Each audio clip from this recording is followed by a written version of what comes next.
friends! Today is March 3rd.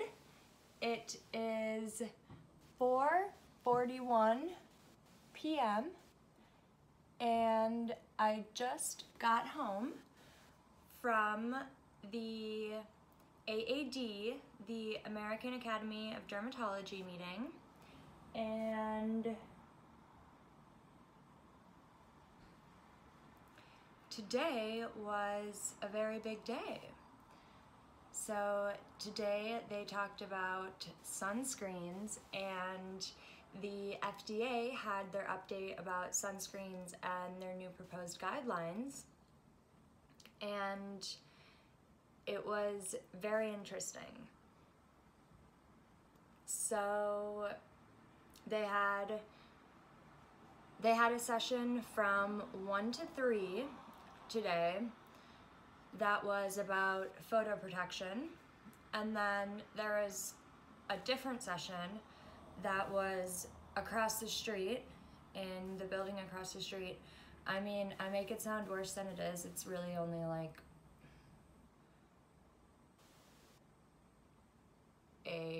maybe like 1 minute walk if you don't have to wait to cross the street, which usually you do, but like it's really close. But still, the FDA was holding their update from 1 to 3 as well, across the street. So I was balancing those two things, and we have an inside friend who told us that the lady on sunscreens was speaking at 1:45, and so we were at the photo protection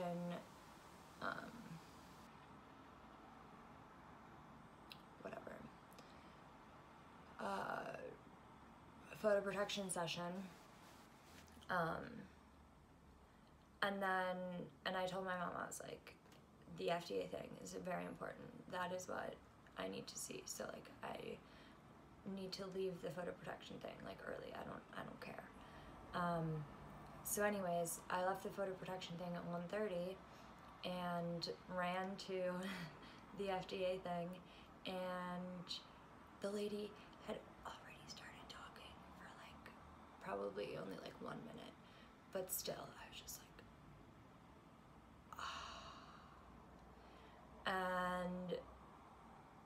but anyways, so I caught her. I listened to what she said about the FDA's thoughts on sunscreens and their new proposed guidelines, the reasoning, how the FDA's sunscreen kind of regulatory process has worked and what the history is and the reasoning, and that was very enlightening. It was very, very cool and nice to hear that. And then after she finished, they were talking about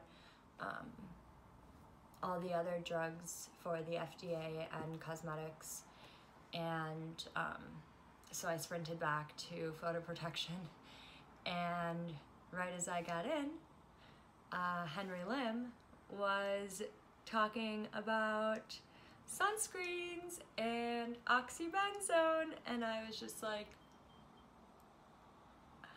and there was an like literally as I walked in, there was an OXYBENZONE slide up, and I was just like, and I like melted. I was just like, anyways, and so luckily I was recording, and I took pictures of all the slides and everything. But then after him, this other guy talked, and arguing for high SPFs and saying that oxybenzone has never been like proven to be harmful for humans, and that it's only been shown in like rat studies in insane amounts, and just all this crazy pizzazz. And it's like, this is to all of the dermatologists who want to learn about photoprotection.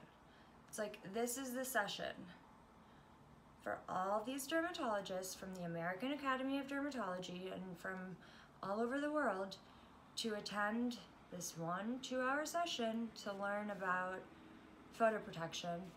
And one of the 5 people speaking was this guy. And he was just saying that oxybenzone has only been proven in laboratory settings, laboratory studies. And it's just like, okay, first of all, my friend, so, oh yeah, and then he said it may bleach adult coral in laboratory settings. And it's like, and then they call this guy the expert. It's like, and then, so yeah, he is spreading all of this false information, one of the 5 people speaking, to all of the dermatologists who are the authority on this, right? And getting their information from this guy who is spreading absolute propaganda and absolute falsehoods. And honestly, the only way to deny that oxybenzone bleaches corals is to either be lazy, ignorant / uninformed, or absolutely in denial. One of those 3. But you cannot have actually done your research and make a claim that it does not bleach coral, especially in the real world. And then a lot of them were saying that oh, blah blah blah, it's you know, it's mostly global warming, and there's areas that have bleached that there's little like human whatever, like tourist populations there, you know. And it's just like, they're using, like, everything that they're saying is completely misled. And it's like, the thing is that oxybenzone causes coral to bleach at up to 10 degrees lower, like 2 to 5 degrees Celsius lower than normal bleaching temperatures. So the thing is that even if there is no global warming, the corals still bleach at non-bleaching temperatures.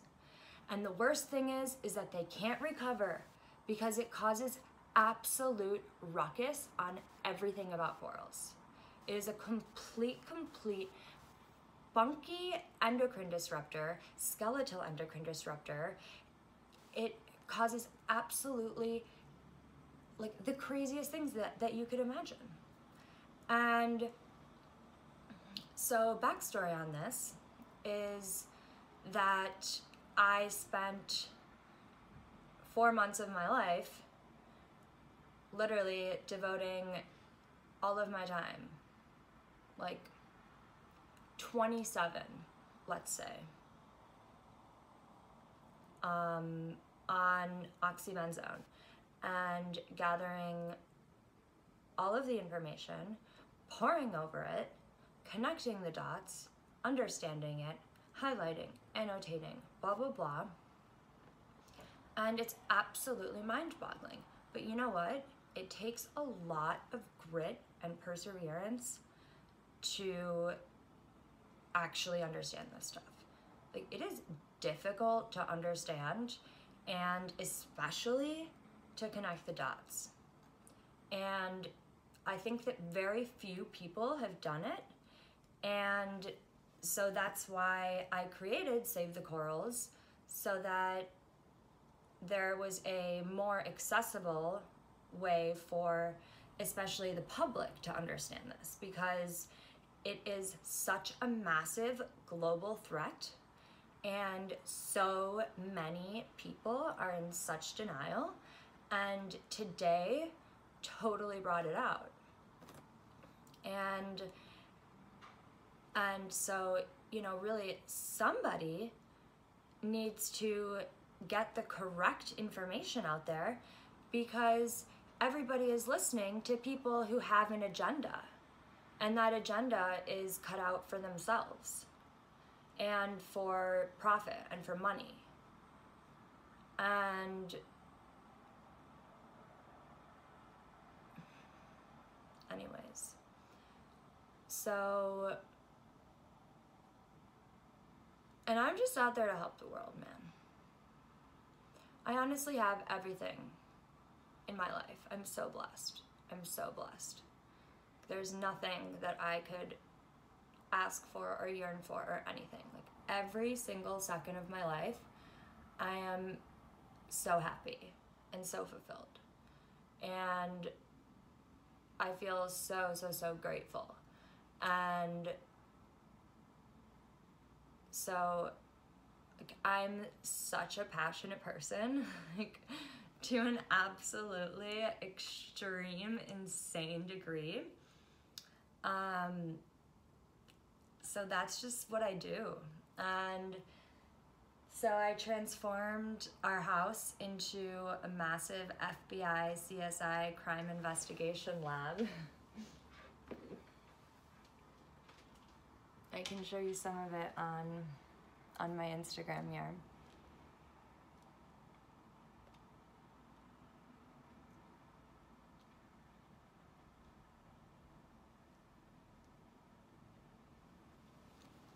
Okay.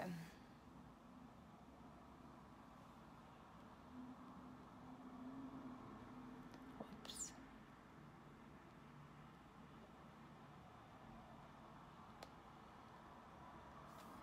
Okay, so it started out as this kind of like overview paper to just like quickly get it out, and put something out there that is like a quick compilation of the information, just like proving it so that it was out there. And then it turned into a lot more. And yeah, that's the endocrine disruption in fish assays. So then my house became completely taken over, as you can see.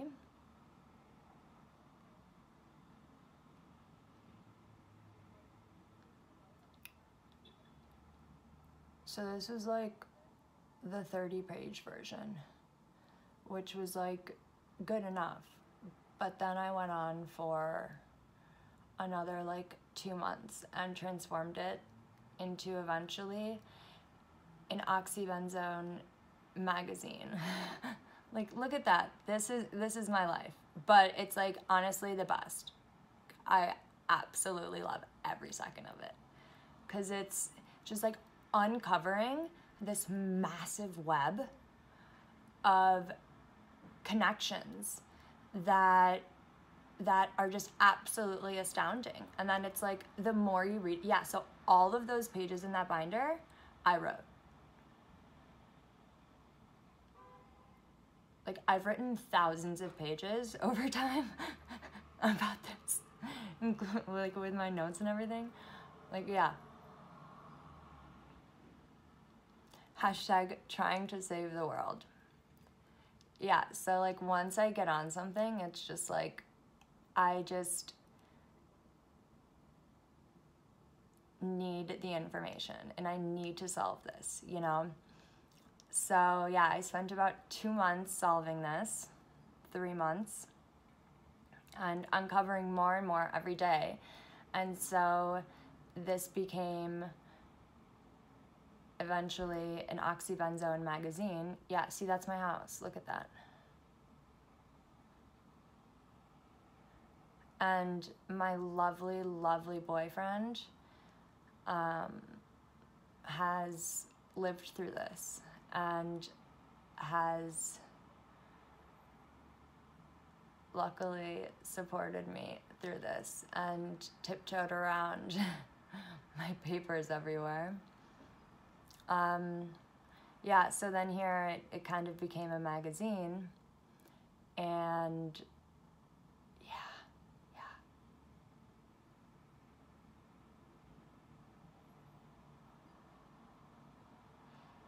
yeah, the evolution of the paper. So that's like what it became.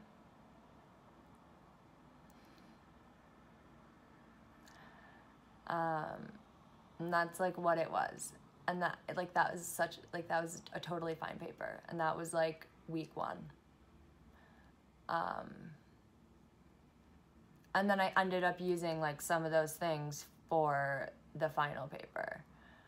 But yeah, and then 2 weeks later, I turned it into a magazine because I'd gathered so much information and tied together so many dots, and I thought it was very important to make it very visual and very understandable. Yes, I'm insane. Somebody has to explain this to people. And so then it became like a 200-page magazine with 3 parts. 1 is the history of sunscreen. 2 is OXYBENZONE. And 3 is corals. It's like OXYBENZONE and its effects. But then I was just like, well, how do I publish a 200-page paper? Just, you know. Hashtag save the corals.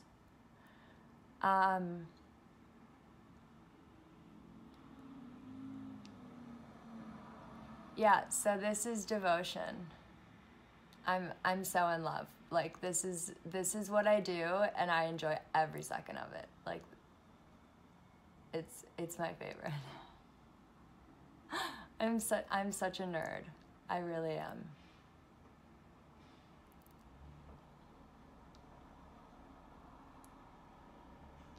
Coming soon.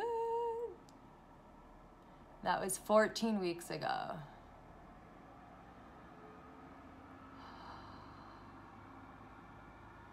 And then I moved it into the small bedroom, put it all over the walls to separate it into the 3 parts. And anyways, so I was like, how do I publish it? So I kind of just published a short summary that's like 20 pages or so on Save the Corals that clearly explains everything, but in not like absolutely everything. So then I was gonna do like release blog posts with everything. But then I was thinking, we're back.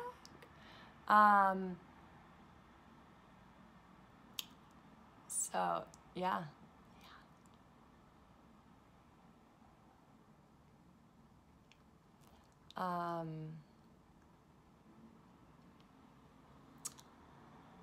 But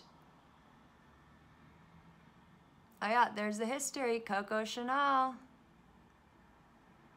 So I'm gonna have to just like publish all of this, but I was just like, you know what I should do? I should just record a video with it because I love just like explaining it and talking about it, and I feel like that's so much better to record a video than to just be like, oh, read this thing, and it's hard. So Save the Corals. When was that?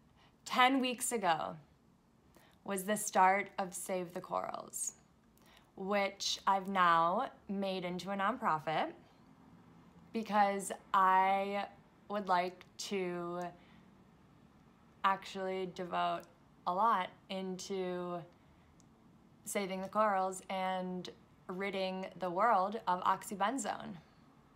Oh yeah, so then I started taking it down because I was like, we're almost ready to go, woo!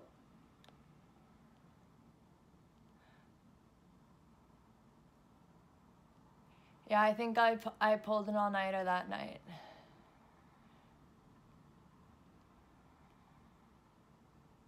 It's online! So that's when I put it online. Yep, 10 weeks ago. Woohoo! Oh yeah, and then we went to the BVI and we saw so many coral skeletons and collected a bunch of corals.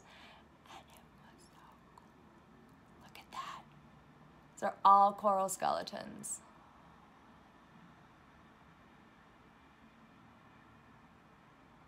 Isn't that crazy?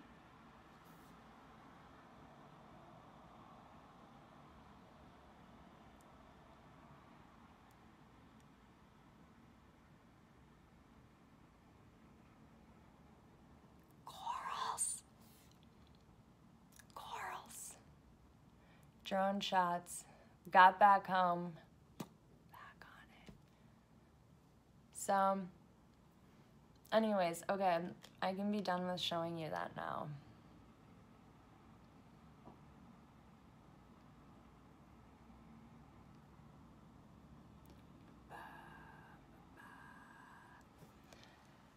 So, with that said, on SaveTheCorals.club, because it's a club, it's inclusive, we're all in this together. And yes, corals are the most productive ecosystems on the planet.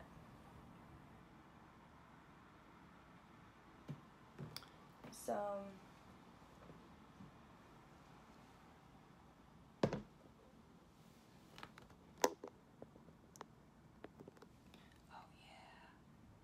so I wrote this paper here, why every country should ban oxybenzone in skincare products.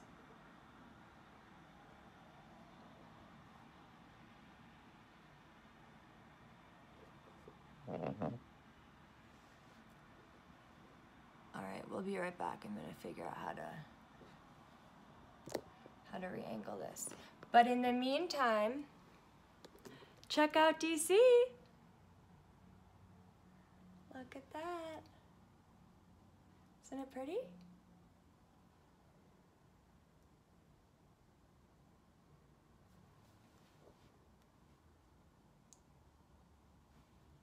Yay.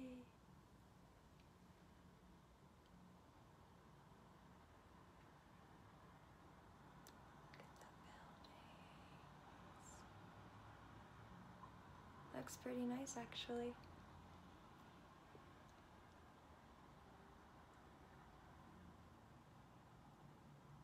Yeah, so speaking of this, like, I'm not a videographer at all. Like, I have never done any of this stuff before. So, I'm just trying to flow with it. And so,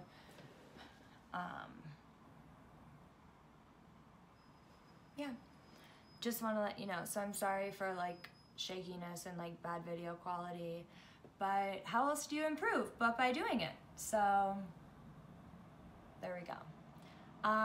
But I'll be right back. I'm gonna angle this thing to the iPad and not make you guys watch a bunch of it. Cool. All right, friends, we're back. And I got it set up. Okay, so it got a little darker, the sun's going down, but so if you go to savethecorals.club/ban-oxybenzone,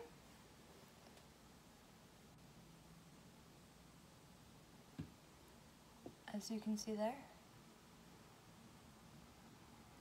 you get this paper. And, all right, am I biased? It's like, was that the purpose of this paper? And here's my answer. No. It's informed, because I read nearly everything there is to know about oxybenzone, like literally detectived the pokey out of it, as Craig Downs would say, and so this was only the logical conclusion. And in fact, this was the title like a month into it or so, like maybe 2 months into it.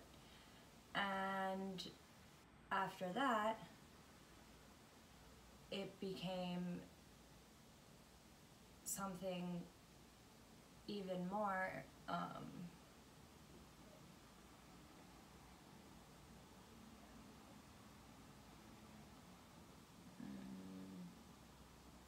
I don't know the right word for it, but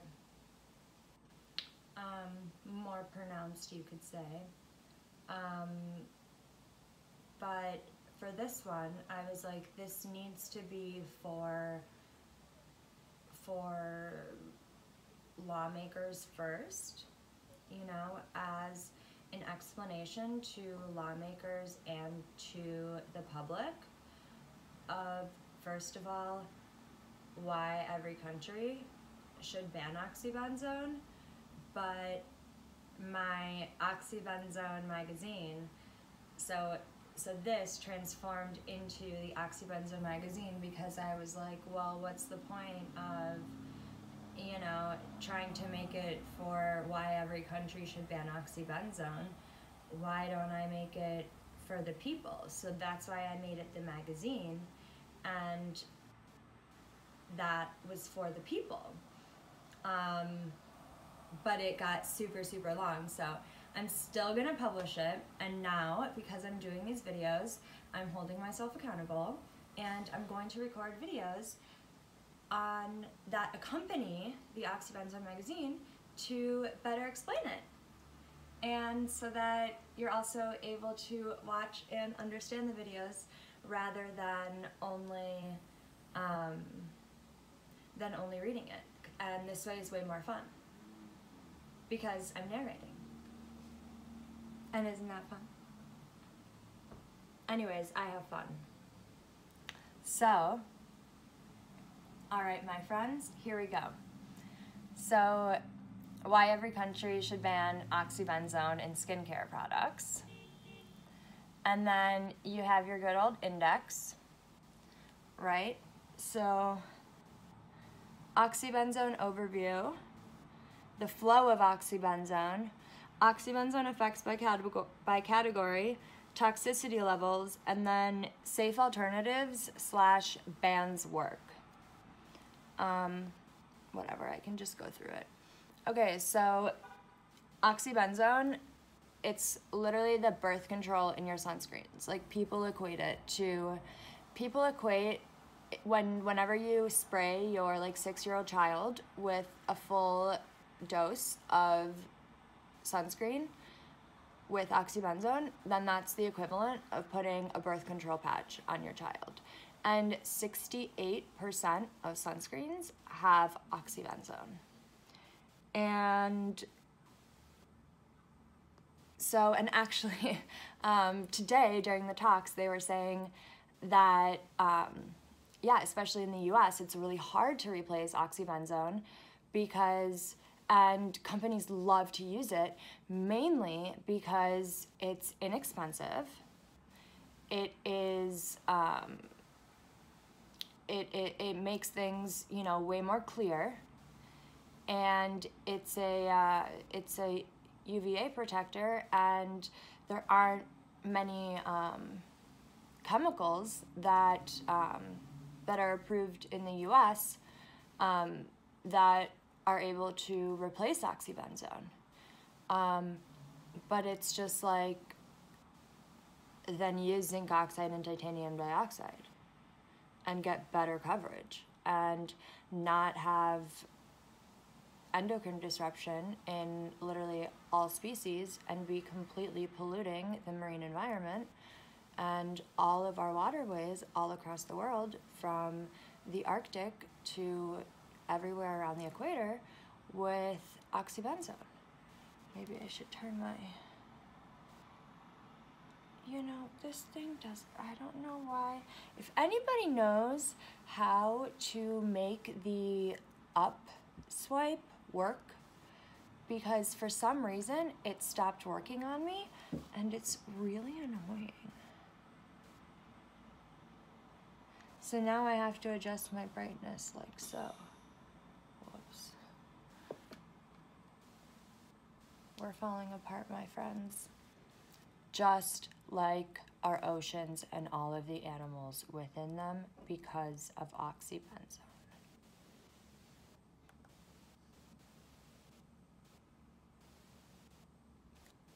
Look at that.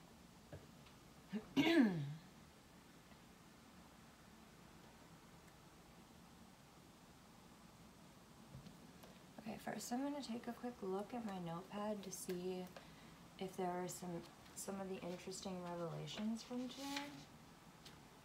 Because then I'm going to try to slip it behind. All right.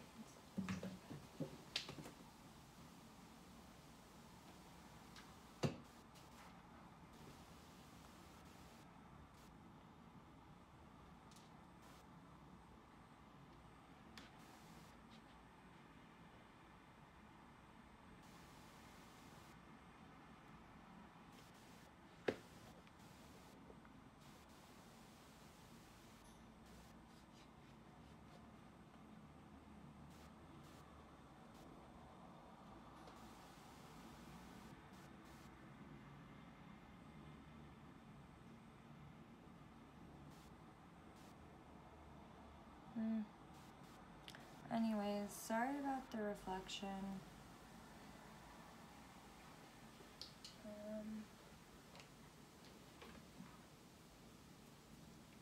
Handy dandy NARS palette. This might work well.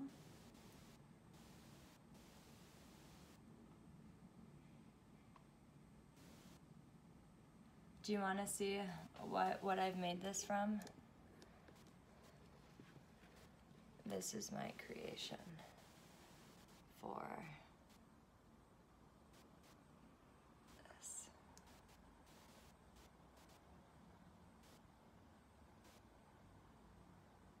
Innovation at its finest, my friends. And my reusable plastic water bottle that I've been filling up. If you must have plastic, at least reuse it. You tipped, my friends. Just like with the corals, it's come to a tipping point. Oh, I see why.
Okay, so super funny.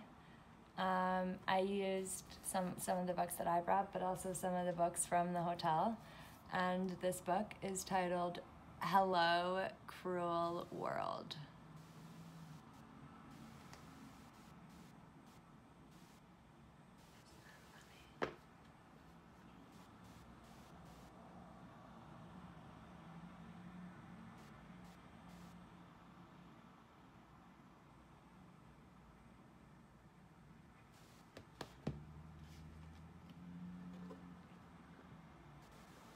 All right, let's see if this works. Hey, it's looking good.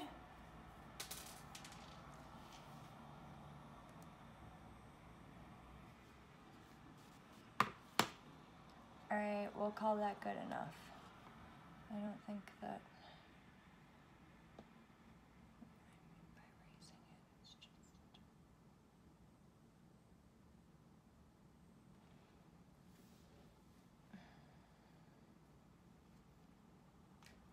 All right, this is how it's gonna be. So, yeah, 68% of sunscreens contain oxybenzone, and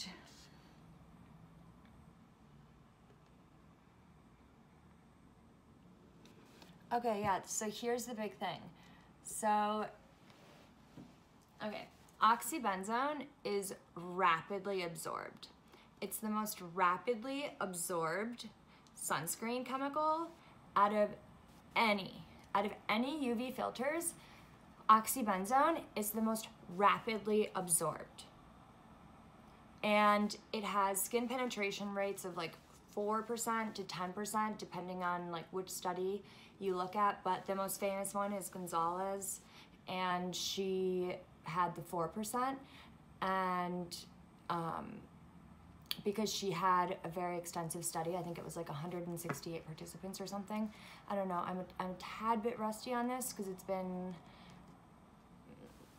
4 months since I was like really on it. Then I could have spit any fact at you when it was fresh in my head. But quick refresher, and ooh-wee, get me on a roll, honey.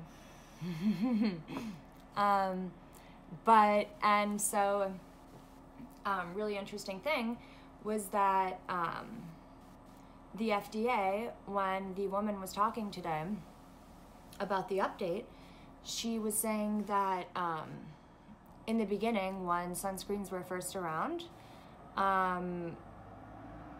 then, you know, they were used very, very occasionally, and really only when people like went to the beach, you know. And so their guidelines and their attitude towards sunscreen reflected the consumer culture at the time completely accurately. We can move this to the side for a sec. Completely accurately. And but then as it became known that that sunscreen was a very effective form of skin cancer prevention,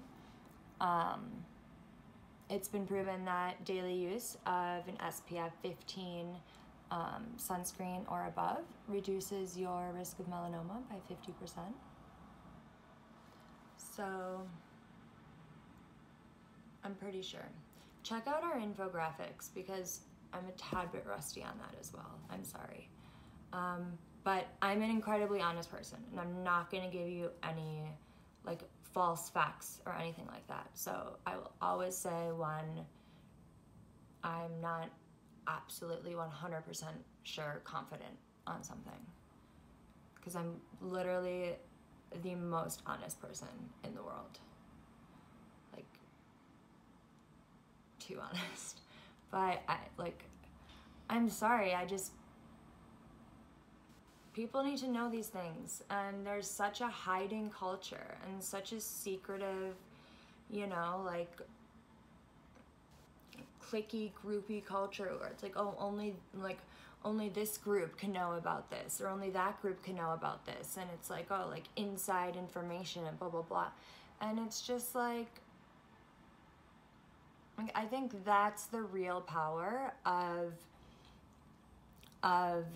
social media now, and of our global connectedness, is actually being able to share these things and have these collective messages actually spread, and have actually be able to get the full story, because now you have so many different perspectives, right? And you have some people whose interests lie in one thing, some people whose interests lie in another, who are potentially the authorities, who are giving all the information to everybody else. And then that's all that anybody is hearing. And that's how it's always been. It's just whoever was the loudest, whoever had the most money, whoever had the most power, they win. And whatever message they want to get across, they get across through brute force and just pushing it, you know? And now I think it's cool because you can really expose the other side, for lack of a better term. And numerous people can come together and share their knowledge, and we all build upon that knowledge. And that's the power of human beings. And all of our libraries filled with knowledge passed down for generations and generations and centuries and centuries. And that's how we grow. And as a civilization, as the human race in general. Like that's what brings power and evolution to the people. And so now, you know, maybe with technology, we're quote unquote evolving so much faster, and things are happening at such an accelerated rate. And especially right now, we don't necessarily know how to keep up with it. And so that's why it's so important for people to be able to share their minds and share what they've learned, because everything is a piece of the puzzle. And one tiny thing from someone could, you know, and another tiny thing from someone, and all these things tie together, and it leads to new discoveries, new connections. And it's the most incredible thing. And so that's what I lived through for 4 months while I was writing my paper. Literally holed in my house, not doing anything, like not going out, literally, like for anything. Like did not drive my car at all. Maybe like once a month or something, because I had to go to the grocery store or something. But literally all day, every day, with like basically no stopping. And like I would wake up in the morning, like I remember this so vividly because I was just like so surprised that so I naturally woke up like significantly earlier than I usually do, and like I would wake up at like, I mean, if I was, you know, like actually like getting sleep and stuff, I'd wake up at like 4:30 or 5, you know, or like maybe 5:30. But just literally like hop out of bed and just like wake up and run down the stairs, and it's just my papers everywhere around the entire house. The entire first floor of the house was the whole floor, as you saw in the other video, was covered in papers, and like all the walls, you know, and it's like all my connections, and I built all of this up over, you know, months of just tying everything together. And it's so amazing to have an entire house where you can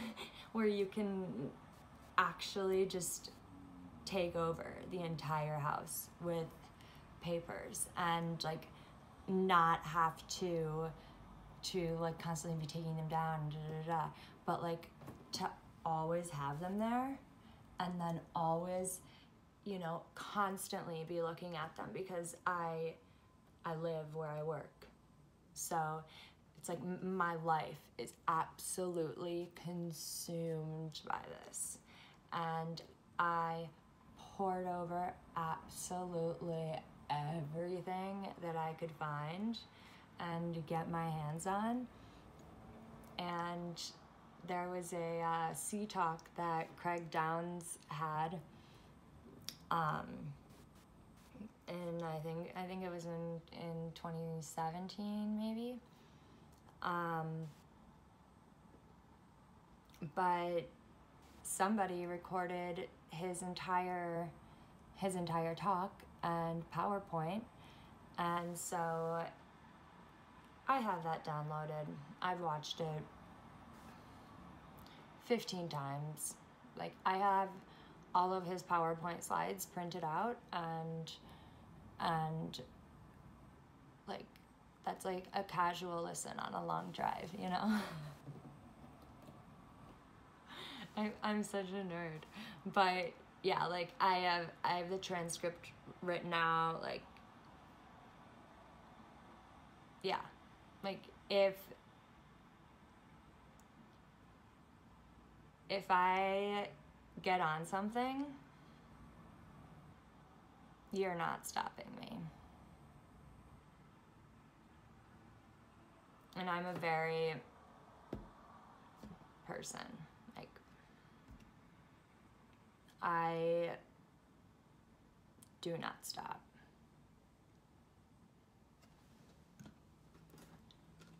When it comes to seeking the truth and saving the corals and saving the world, because really what this is, it's about the entire world, because it affects everyone and everything. And that was the crazy thing about today, was that they were like basically only saying that, oh yeah, people are like, you know, saying, oh, the environmental impact on the corals, and it's like, oh, it's only been proven to, like, you know, bleach adult corals in laboratory settings. And it's like, okay, have you like maybe read one study that was done in a laboratory setting? Like, have you not read the tens of field studies and literally all of the information readily available about this? Like, watched any videos on it? Like, have you even looked into this, or are you literally in absolute complete denial and only want to believe your fictitious things and claim that higher SPF is better, and that labeling requirement should be above SPF 80? Like, excuse me? Like, all other countries have limits of 50, and that's because that is the most effective. And anything after that is misleading. And then he's like, oh, and then it's really gonna help people because it's been like proven to be that SPF 50 sunscreens had way higher burning. And it's like, okay, you use the Neutrogena Ultra Sheer SPF 100 as your whatever, as your example for SPF for the testing, which is Helioplex with oxybenzone and avobenzone. And so yeah, it's like one of the strongest, but also one of the most dangerous for you, your body, and furthermore, really badly with pools, because both oxybenzone and avobenzone react really badly with pools, cause brominated byproducts, which emerge far more toxic than the two chemicals themselves, of which oxybenzone is extraordinarily toxic. Like, absolutely, unbelievably, destructively toxic to everything. And to humans. And it's been proven in human studies for so long. And then they say, oh yeah, there's never been proven to be adverse effects in humans? Like, what are you talking about? Have you seen the studies at the fertility clinics where they showed poor sperm production and viability?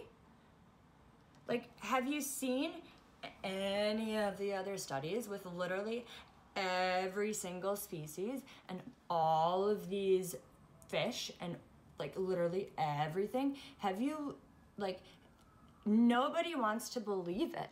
Nobody wants to believe it, because the thing is that all the dermatologists are way too worried that if people lose confidence in the safety of chemical sunscreens, then they'll not want to wear sunscreen altogether. And so they're protecting these toxic chemical sunscreens because they don't want people to just stop using sunscreen. And it's like, well, why don't you tell them that some of these chemical sunscreens are actually super toxic, and actually read the information? Like, these people are scientists, these people are researchers. Like, I don't understand how either they haven't read the information, or like, I don't understand what's going on, but I don't, like, yeah, I just think that nobody has like truly looked into it, you know, because they just don't want to believe it. And so they're probably too scared to look into it. But everybody is in complete denial. And the fact of the matter is that it's far more effective for human health, like the health of the entirety of humanity and the globe, particularly the oceans, which are everything. And to say, yeah, some of these chemicals are really bad and stay away from them because there are far better alternatives. And a all mineral sunscreen, zinc oxide and titanium dioxide is literally all you need for full spectrum, for broad spectrum coverage, better than using all these different chemicals combined that are super bad, and they absorb, oh yeah, so that was the thing with the FDA, but that's all you need. So just look for all mineral, zinc and titanium dioxide, the active ingredients, and then you'll be fine and you'll be safe and everything's okay, you know? So that is a safe sunscreen. The chemical ones, those are under review, you know? So for the time being, just stay away from the chemical ones. Like, I don't understand how this is such a big problem and such a big issue. It's just like, for now, get an all mineral sunscreen. And so in the past, all mineral sunscreens have always been super white and super pasty and super annoying. But recently we've updated the technology and the formulations and everything they do, so we're able to make it much more sheer and make nano-sized zinc oxide and titanium dioxide, and then coat it with silicone so that it's not absorbed and it stays on the surface of your skin. And there's all these things about that, of which, yes, as a absolute extremist fiend, I did take photos of every single slide and recorded the talks. So I can post supplementary information as well. Yes, I'm absolutely insane, but all for the good of the people and the planet. And I think very, very few people have the time or energy or devotion to do this, and somebody needs to do this. And somebody needs to do it fast, because right now is really the tipping point where things are changing and people are seeing this and getting accurate information out there at this particular moment in time, like this month and next month, is absolutely critical, because this is when decisions are being made. And furthermore, May 28th is the last day that the FDA is accepting comments about their proposal,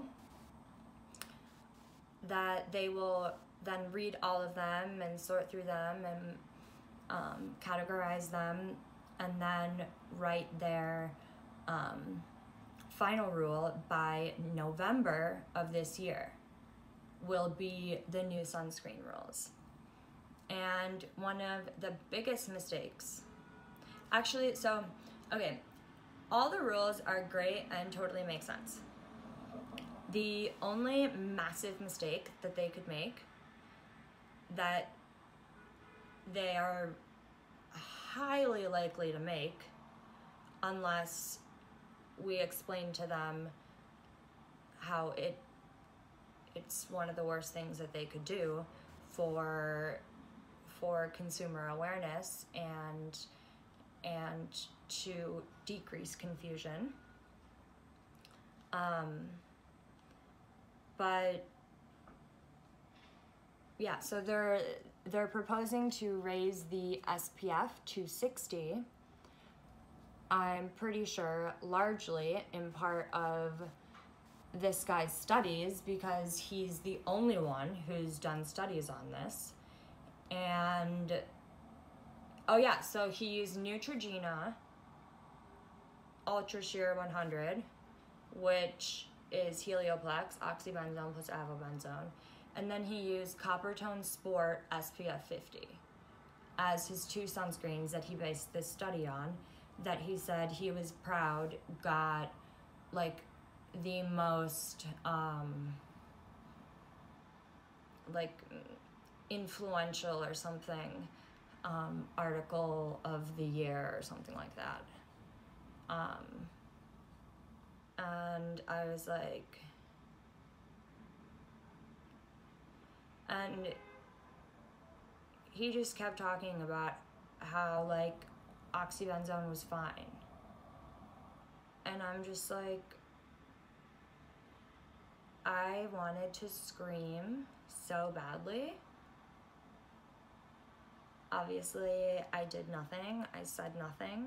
I sat there recording and taking pictures. He went through all of his slides so fast. He was just like, and but the entire time, like, my mom was sitting next to me, and I was just like, I kept like grabbing her thigh, and I was just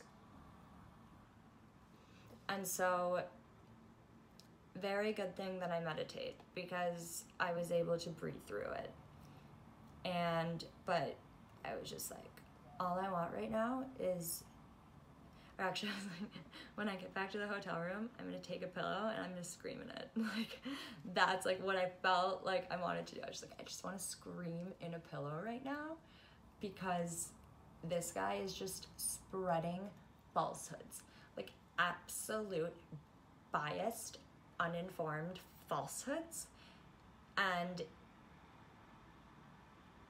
like totally confidently about it. And like this guy is like being declared the expert that's talking to all these dermatologists who are wanting to learn this. And so he's saying, oh yeah, tell your patients that, okay, if they're trying to be really environmentally conscious, then tell them to go with an all mineral sunscreen with only zinc oxide and titanium dioxide. But I mean, otherwise, yeah, like oxybenzone is fine. Like we've been using it for so long, and like it hasn't been proven to be harmful to humans.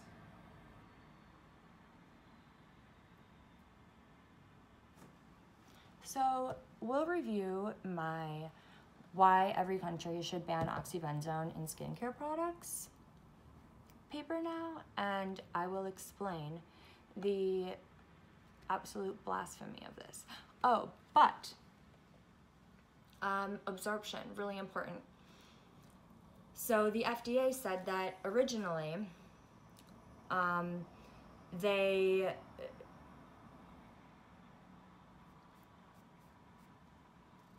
so before 1999, sunscreens were completely unregulated, but also SPF values were only up to like 15 maybe, you know. So from like the 70s to the 80s, the actual SPF values of the products range from like 2 to 4, and then from the 80s to 90s it ranged from like 4 to maybe 15, and then only from the 90s on, I think, did they start increasing. I have a picture of it because I took pictures of all the slides, but bottom line is that that they didn't really think that sunscreens were being absorbed, and so they were never worried about that. But now, honestly, that is like one of the main factors and main reasons that these sunscreens are being reviewed, and I think the main thing that they're like really worried about, and and I find that really interesting, and I think that really explains a lot, you know, because as I was pouring through literally every single study that there is, there were so many studies about the percutaneous absorption of oxybenzone, and it is the most rapidly absorbed sunscreen chemical of all sunscreen chemicals. And so the difference between physical and chemical filters is that the physical filters are mineral, zinc oxide and titanium dioxide, there's only 2. They sit on the surface of the skin, and so they're not absorbed. And then they basically act as a shield to reflect the UV rays, right? So then it's just like having UPF clothing on, basically. However, UPF clothing is better, which interestingly nobody mentioned really. Like they were all like, oh yeah, wear a bunch of sunscreen, da, da, da. It's like, why don't you tell them to wear UPF clothing?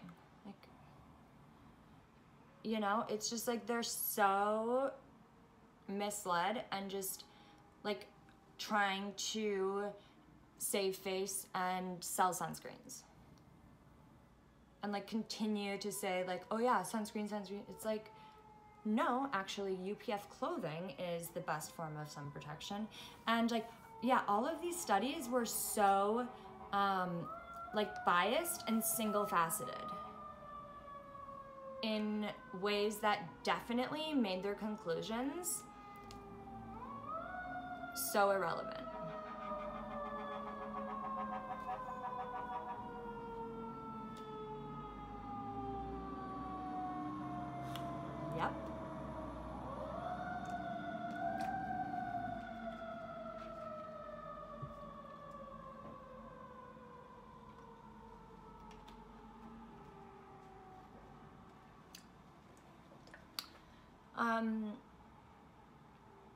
Yeah, we can just go back to this. So, oh yeah, and nobody mentioned that it was bioaccumulated and so many things wrong with this.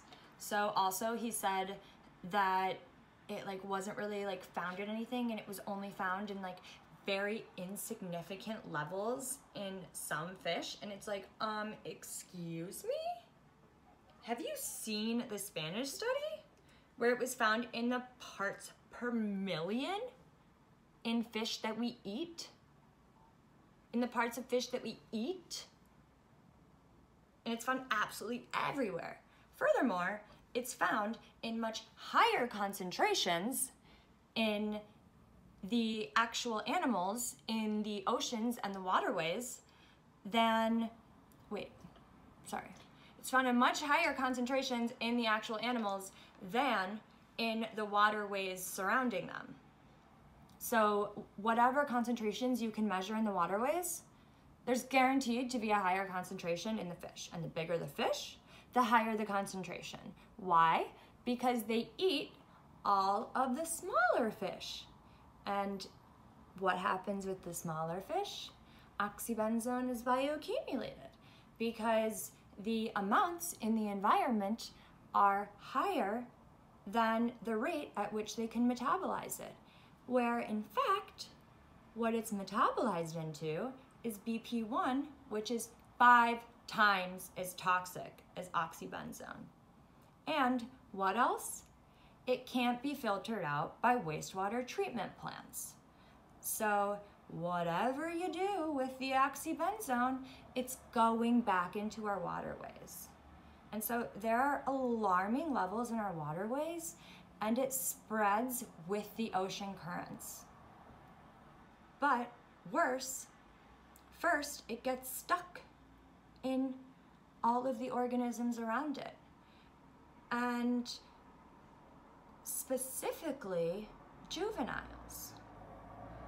So if you're killing all the juveniles, so like everything affects the younger fish and younger animals so much more, right? Because they have so much less of a tolerance for it. And so even tiny levels can drastically affect developing organisms. And when that's the foundation, when these tiny organisms are the foundation of an entire ecosystem, then what's happening?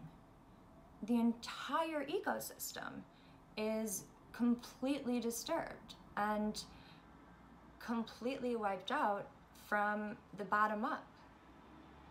And we're also wiping it out from the top down. And so, for example, corals are projected to disappear by 2050. And okay, maybe you don't really care, and okay, corals, whatever, pretty, but whatever, who cares? But actually, corals provide everything to everyone and all the animals. So they're home to 1/4 of all marine life. Any animal that you see, 1 in 4 of them inhabit coral reefs. So like, you probably like don't see them, you know, but, and then furthermore, 90% of tourist destinations are located on 10% of the world's reefs. So on all those reefs, all those tourists are going to all those reefs, and particularly in Hawaii, concentrations are in the parts per million. And contrary to whatever non-report that guy made up in his head, coral causes adverse effects. Oxybenzone causes adverse effects in coral at 62 parts per trillion. And bigger than parts per trillion is parts per billion, and then parts per million. And you multiply each of those by 1,000. right? And so 1 drop of oxybenzone is enough to kill the coral in 6.5 Olympic-sized swimming pools. And with maximums of 6% and oxybenzone being the most commonly used chemical filter and sunscreen ingredient, it's everywhere. And every time you put it on, you're putting way more than 1 drop in 6.5 Olympic-sized swimming pools, especially if you're needing to reapply, which with chemical sunscreens, you always need to reapply, because what happens with the chemical sunscreens is that they're absorbed into the skin. And furthermore, well, some, anyways, we can talk about that later, but they absorb a small spectrum of UV radiation, which is why they need to be combined, you know, furthermore for stability. And there's all these like issues with chemical sunscreens. So it's like, I don't even, like, why are we having this discussion of like, oh, there's gonna be such a problem with getting rid of some chemical sunscreens? It's like, no, because we already have far better sunscreens.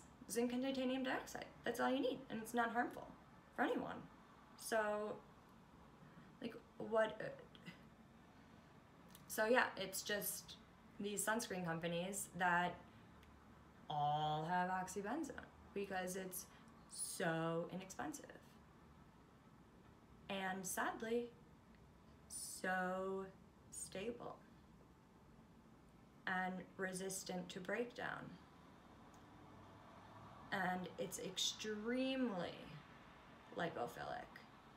So it's fat loving, which means it's readily absorbed, and it accumulates in your fat tissues or in organisms, marine organisms, anything with fat tissues, and there it slowly starts to cause endocrine disruptions, which include but are not limited to estrogenic, anti-androgenic, and eventually leads to, it has 3 categories of effects. You know what? I explain it all here, like, pretty, like, simply, so. Okay. So, yeah, oxybenzone is a pseudo-persistent organopollutant, which means that it's always there, and especially in Hawaii, the concentrations are being refreshed and renewed every day, and so there's no way to get rid of it, particularly because wastewater treatment plants can't break it down. And so it's always just going back into the waterways. And so here I just did a little overview, and this is, so the peak absorption, the molecular weight, which is very significant, it's 228.26 daltons, and that's relevant because 500 daltons, under 500 daltons, is typically the contact allergen weight. So this is significantly lower than the typical contact allergen weight kind of benchmark, which makes it very, very, makes it very, oh, my mom's here. Hi. Are you okay? Yeah.